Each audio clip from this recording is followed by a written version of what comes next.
responding to what they're seeing. And we're going to talk about this on the other side. I'm going to play the sound real quick of an encounter with some UFOs.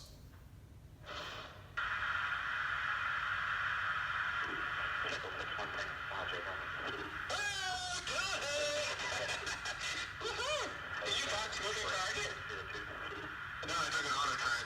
Oh, okay. Oh my gosh, dude. Wow, look at the fly. Now, Helene, these guys, the pilots, they sound reasonably excited. I, for one, hope that if these are aliens, look, hey, I voted for Kodos, I'll be fine, I'll be safe, take me to Gallifrey. But there are people who can be legitimately concerned about this, right? If there is something that is interacting in our hemisphere on a regular basis that we don't know where it's from, we don't know what it might be doing, and we don't know if it could be peaceful or hostile, what do you think is going to be, what in your early reporting do you think could be the federal government reaction to a bunch of beings or objects that we don't know?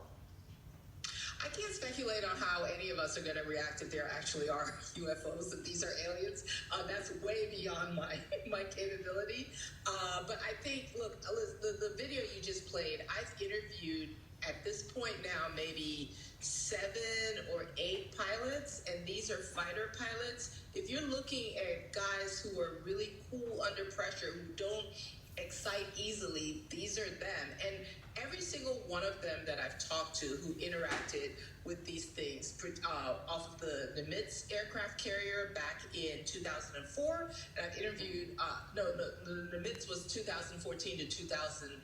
No, that was the Theodore Roosevelt. I'm mixing up my aircraft carriers now. So there's the Nimitz and the DR. So there are 2 different main incidents and interactions that we've sort of focused on, and that's captured the imagination of everybody who's paid attention to this. And I've interviewed pilots in both of these incidents, and they don't speculate as to the provenance. That's adds to their credibility. You don't have these pilots saying, I saw, this was an alien spacecraft. What they say is, we haven't seen anything like this before. It was doing things. For instance, Lieutenant Ryan Graves, who I talked to, said the acceleration, the ability of this object to stay up in the air for 12 hours, that's insane. That's like, we have to refuel every 4 or 5 hours in our fighter jets.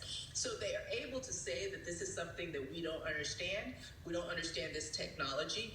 Maybe Russia or China is capable. They've been investing hugely in hypersonic weaponry, both the Chinese and the Russians, and with the aim of being able to deploy things that we can't see.